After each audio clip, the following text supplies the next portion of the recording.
Salam, jumpa lagi bersama saya Pendeta Samuel Pandi. Jumpa pagi dan kita akan berbagi firman. Saya membaca kitab Injil Markus pasal 10 ayat 21. Tetapi Yesus memandang dia dan mengasihinya lalu berkata kepadanya, "Hanya satu lagi kekuranganmu. Pergilah, jualah apa yang kau miliki dan berikanlah itu kepada orang-orang miskin. Maka engkau akan beroleh harta di surga. Kemudian datanglah kemari dan ikutlah aku." Saudara-saudara, ini hal yang terberat yang disampaikan oleh Tuhan Yesus kepada seorang muda yang kaya. Secara kesalehan kehidupan, semua aturan-aturan Taurat, semua standar-standar moral yang telah diajarkan di dalam hukum agama Yahudi telah dijalankan. Ketika dia membanggakan seluruh kesalehannya, Tuhan memandang dia, melihat kemudaannya, Tuhan mengasihi dia. Tuhan berkata kepadanya, "Kekuranganmu hanya satu.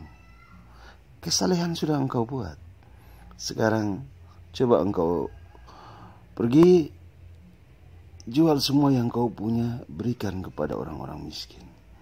Sempurna, saudara. Ini sangat sempurna. Hanya tinggal satu saja. Bayangkan, kerajaan surga, harta di surga, bagian kemuliaan, hanya tinggal satu, yaitu pergi dan jualah miliknya dan berikan kepada orang miskin. Saudara-saudara, teks ini akan berakhir dengan kekecewaan karena orang muda ini tidak siap.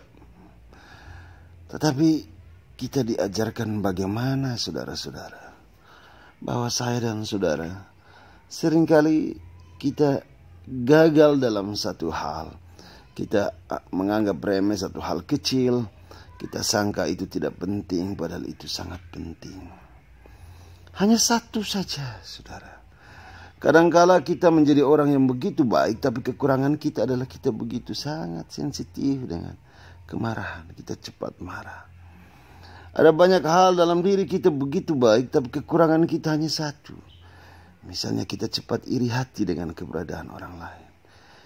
Tidak, saudara. Tidak boleh satu hal kecil pun merintangi kita untuk beroleh bagian harta di surga.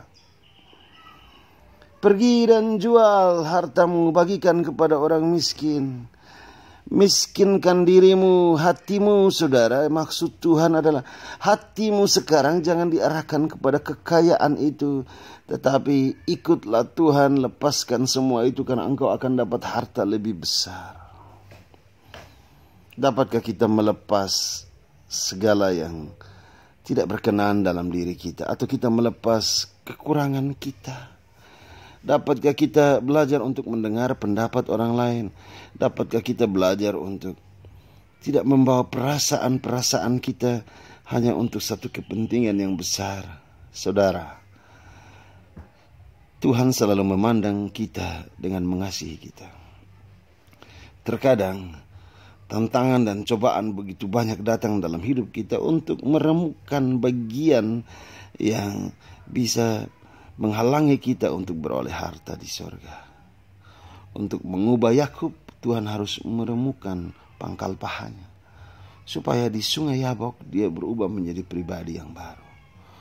Untuk mengubah Yunus, Tuhan membuat dia bertarung dengan samudra.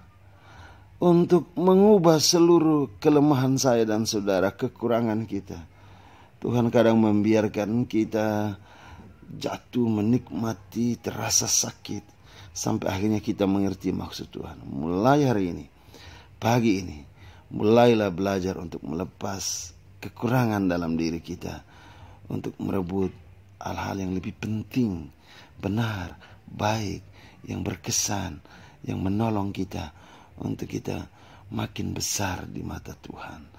Tuhan memberkati kita. Mari kita berdoa. Tuhan Yesus berkati kami, agar kami belajar melepas kekurangan dalam diri kami. Amin.